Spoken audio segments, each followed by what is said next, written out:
quatrième exercice. Le quatrième exercice, voilà l'énoncé de l'exercice. Haytham propose de lancer sur un sol mouillé, bien lisse, une savonnette humide qui glisse sur l'un de ses faces.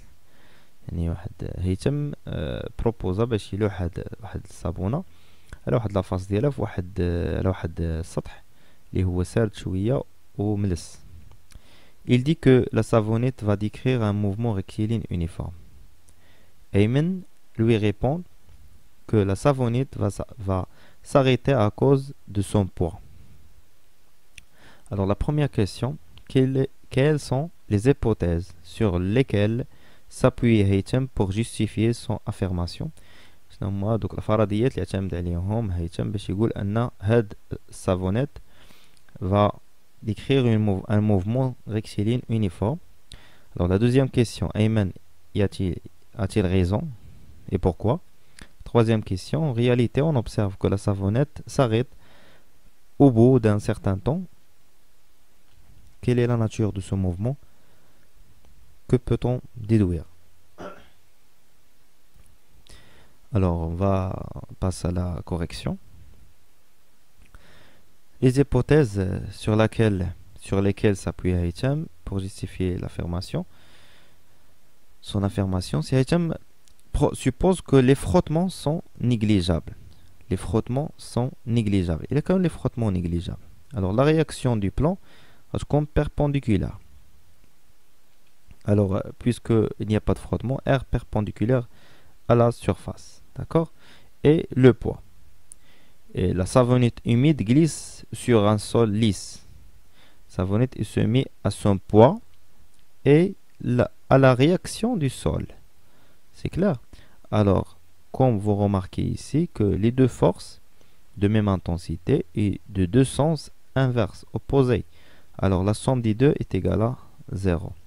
Alors, d'après le principe d'inertie, que la somme des forces est égale à 0, alors le corps il se met à un mouvement rectiligne uniforme.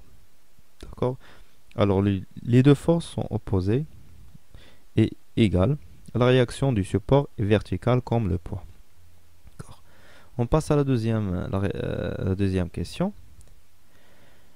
Ayman a raison. Ayman عنده الحق. Le poids est une force verticale. Il ne peut pas modifier le mouvement qui s'effectue horizontalement. يعني باش كيكون دي موفمون دي هوريزونتال ماشي فيرتيكال لو بوا ما كي موديفيش لينا هذيك الموفمون. D'accord? Alors troisième question, en réalité on observe que la savonnette s'arrête au bout d'un certain temps. Quelle est la nature de ce mouvement? يعني كانت غادا بواحد الموفمون ريكتيلي من بعد كتنقص ليها الموفمون اوتوماتيكمون غتكون ديك الموفمون يعني متباطئه c'est-à-dire un mouvement retardé ou la ralenti. Dans ce cas, le mouvement de la savonnette est rectilinément retardé ou ralenti. يعني متباطئه. Alors la deuxième question, petit b, que peut-on déduire? Alors غيكون شي سبب اللي خلى هاد الموفمون تولي روتاردي. السبب هو on peut en déduire qu'il existe des forces de frottement qui ne sont pas négligeables. Alors هذيك l'hypothèse اللي عطاها هيثم قبيله قال لك ان لي فروتمون نيجليجابل. الا كانوا لي فروتمون نيجليجابل متفقين مع ان السافونيت غتبقى عندها un mouvement rectiligne uniforme.